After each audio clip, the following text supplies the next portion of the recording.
సరే అంటే నాకన్నా వాళ్ళు ఎంత దుర్మార్గులో తెలిసినవాడు ఎవడు లేడు. సరే కొంతమంది చంపేశారు, అది ఉంది.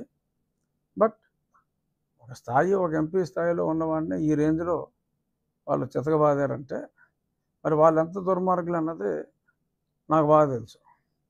మరి వాళ్ళు ఇవాళ అలా చేశారు, ఇలా చేశారు అని కనీసం నా ఫ్లెక్సీని కూడా 4 సంవత్సరాల్లో ఎవరిని కట్టనవలా. అది మీ అందరికీ తెలుసు. మీడియా ఎవరైనా కడితే వాళ్ళకి పోలీసు వాడు ఫోన్ చేసి వార్నింగ్ ఇచ్చేవాడు. సో మరి ఈ రకంగా అన్ని దురాగతాలు చేశారు.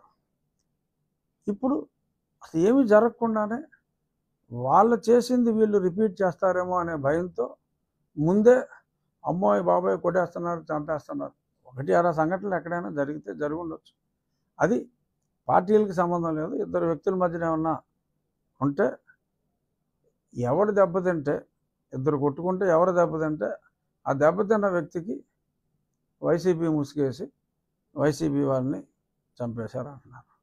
నేను ముందు నుంచి చెప్తున్నా, అరే ఆ పార్టీ సంకనాకి పోతుందిరా బాబు, ఓ 20 సీట్ల కన్నా రావు. సరే 11 వచ్చినాయి, నా అంచనాలు తప్పని. 20 సీట్ల కన్నా రావు అని ఎన్నోసార్లు నేను చెప్పా. చివరిలో కూడా అలా మాటలని పందాలు కాసుకుంటారేమో, అది పిచ్చి ఆసుపత్రిలో చేసుకోవాలి, అక్కడ ప్రమాణ స్వీకారాలు ఏంటి, ప్రజల ఓట్లన్నీ అక్కడ పడిపోయినాయి, చాలా దారుణంగా ఉంది పరిస్థితి, పందాలు కాయకండి రా బాబు, తర్వాత మళ్ళీ మీరు ఇబ్బంది పడతారని కూడా చెప్పా. ఆ పందాలు కాసుకున్న వాళ్ళు ఇప్పుడు కొద్దిమంది ఆత్మహత్య చేసుకుంటున్నారు.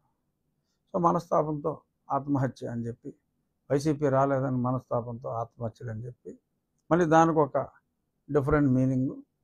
మళ్ళీ జగన్మోహన్ రెడ్డి గారు బహుశా ఓదార్పు యాత్ర 2.0 స్టార్ట్ చేస్తారేమో, నాకు తెలియదు. నేను ఇంకా ఈ రోజు నుంచి వ్యక్తిగతంగా జగన్మోహన్ రెడ్డి గారి గురించి నేను మాట్లాడదలుచుకోవాలి. ఎందుకంటే ఆయన భాషలో చెప్పాలంటే మంచో షేడో, ఆయన చేయాల్సింది చేశాడు, వెళ్ళిపోయాడు. ఇప్పుడు జనాలు చూసేది మేమేం చేస్తాం, మేమిచ్చిన హామీలు ఎలా నెరవేరుస్తాం, ఎన్నో హామీలు ఇచ్చాం, ఆ హామీలు నెరవేరుస్తారా లేదా అనే దాని మీద జనం దృష్టి ఉంటుంది తప్ప జనాల దృష్టి ఇంకా జగన్మోహన్ రెడ్డి గారి మీద కానీ వైఎస్ఆర్ కాంగ్రెస్ పార్టీ మీద కానీ ఉండదు, ఉండకూడదు కూడా, అనవసరం. ఇప్పుడు మేము మాట ఇచ్చాం, మా మాట ప్రజలు విశ్వసించారు, జగన్మోహన్ రెడ్డిని కాదనుకున్నారు. మాకు మేము ఊహించిన దానికన్నా కూడా పెద్ద అందలం ఎక్కించారు. మొన్న మా ఎమ్మెల్యేల మీటింగ్లో కూడా చంద్రబాబు నాయుడు గారు అదే స్పష్టంగా చెప్పారు. మనకి ప్రజలు అధికారం ఇవ్వలేదు, మనకి ప్రజలు ఒక బాధ్యత అప్పచెప్పారు, ఆ బాధ్యతని సక్రమంగా నిర్వహించాలి, దాడులు ఇటువంటివి మనం చేయకూడదు, చట్ట ప్రకారం తప్పు చేసిన వాళ్ళని శిక్షించాలి. సో దీనికి ఒకరోజు ముందుగానే నేను చట్ట ప్రకారం ఒక పోలీస్ కంప్లైంట్ కూడా ఇవ్వడం జరిగింది. బహుశా నేడో రేపో, మరి నిన్నటి వరకు పోలీస్ అంతా కూడా ప్రమాణ స్వీకార ఏర్పాట్లో ఉంది కాబట్టి బహుశా 1-2 రోజుల్లో మరి అది ఎఫ్ఐఆర్ కూడా నా కస్టోడియల్ టార్చర్ మీద. ఎందుకంటే ఇన్ని తన్నులు తిని మిలిటరీ హాస్పిటల్ రిపోర్ట్లు ఇంత క్లియర్గా ఉండి కస్టోడియల్ టార్చర్ జరిగింది అన్న నాకే నేను న్యాయం చేసుకోలేకపోతే ఇంకా కామన్ మ్యాన్కి ఇంకా న్యాయం జరుగుతుంది అన్న దాని మీద నమ్మకం పోయి ప్రమాదం ఉంటుంది. కాబట్టి నేను నా నిర్ణయం నేను తీసుకుని, చాలామంది అనుకుంటున్నారు దీని వెనక ఇంకెవరో ఉన్నారు, పార్టీ పెద్దలు ఉన్నారని. నేను ఎవరితోటి మాట్లాడాల. Law should take its own course of action అనే ఉద్దేశంలో నేను ఆ కంప్లైంట్ని ఇవ్వటం జరిగింది. డెఫినెట్గా ఇక్కడ న్యాయం జరిగితే ప్రజలకు కూడా వాళ్ళకి జరిగిన అన్యాయాల మీద చట్ట ప్రకారం న్యాయం జరుగుతుంది అనే ఒక నమ్మకం వస్తుంది అనేది నా విశ్వాసం. చూద్దాం మరి నా విశ్వాసం ఏమవుతుంది అనేది తెలుస్తుంది.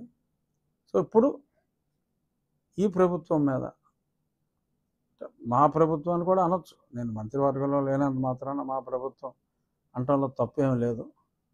మా ప్రభుత్వం మీద ఇప్పుడు ప్రజలు ఎంతో విశ్వాసం, అతి విశ్వాసం అని కూడా చెప్పచ్చు, అంత విశ్వాసం ఉంది. కాబట్టి ముఖ్యమంత్రి గారు చెప్పినట్టు అత్యంత బాధ్యతాయుతంగా ఉండాలి.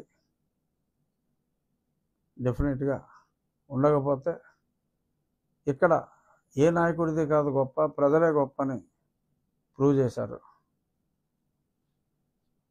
అప్పుడు అతనికి 151 ఇచ్చారు, ఇప్పుడు ఇక్కడ 164 ఇచ్చారు.